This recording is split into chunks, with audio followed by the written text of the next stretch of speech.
তো দেখতেই পাচ্ছ বসাক দা, তোমরা তো দেখেছো বসাক বিরিয়ানি। আর দাদা একদিন আমাদের দোকানে এসেছিল, সেই দাদা কিন্তু আমাদের জন্য কত বিরিয়ানি পাঠিয়েছে দেখো। তো যেহেতু দুটো তিনটে, আর এখন আমার মানে দেখেই তো মনে হচ্ছে খাই খাই এরকম একটা অবস্থা। তো এখন খাবো না, কারণ আজকে রাখি বন্ধন তোমরা জানো। তো আমরা সেই উপলক্ষে একটা প্রোগ্রাম রেখেছি, ছোট্ট একটা প্রোগ্রাম, একদিনের বাড়ি যাবো। তো অলরেডি অনেক লেট হয়ে গেছে, তো ভাইকে বললাম এই রিভিউটা আমাদের চ্যানেলে দেখে নেবে। অসাদা আপনাকে বলছি খাওয়ার রিভিউটা দিতে পারলাম না, আর আপনাকে অনেক ধন্যবাদ যে আপনি আমাদের জন্য বিরিয়ানি পাঠিয়েছেন, এর জন্য অসংখ্য ধন্যবাদ। আর খুব ভালো লাগলো যে আজকের দিনে বিরিয়ানি খেতে হবে, ভাইফোঁটার দেই, রাখি বন্ধনের দেই। একদম আমি এর খাওয়াটা রিভিউ দেওয়ার কোনো দরকার নেই, রিভিউ না, ভালোবেসে পাঠিয়েছে আর আমি ভালোবেসেই খাবো।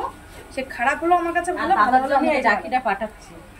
দাদা এই ছোট্ট বোন দুটো আপনার জন্য এই রাখিটা পাঠালো। আসলে ভালো লাগতো, পাঠাতে পারতাম, কিন্তু ঠিক আছে কোনো ব্যাপার না, সবাই তো সব কাজে ব্যস্ত।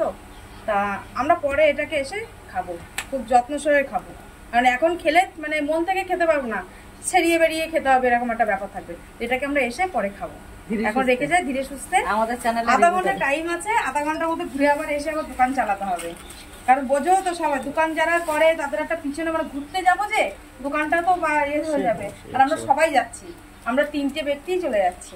তা ভালো লাগলে ভিডিওটা সবাই একটু লাইক কমেন্ট শেয়ার করো। আর দাদা অনেক ধন্যবাদ, ভাই তোমাকেও ধন্যবাদ, দাদা তো পাঠিয়েছে, তুমি এত দূর এনেছো।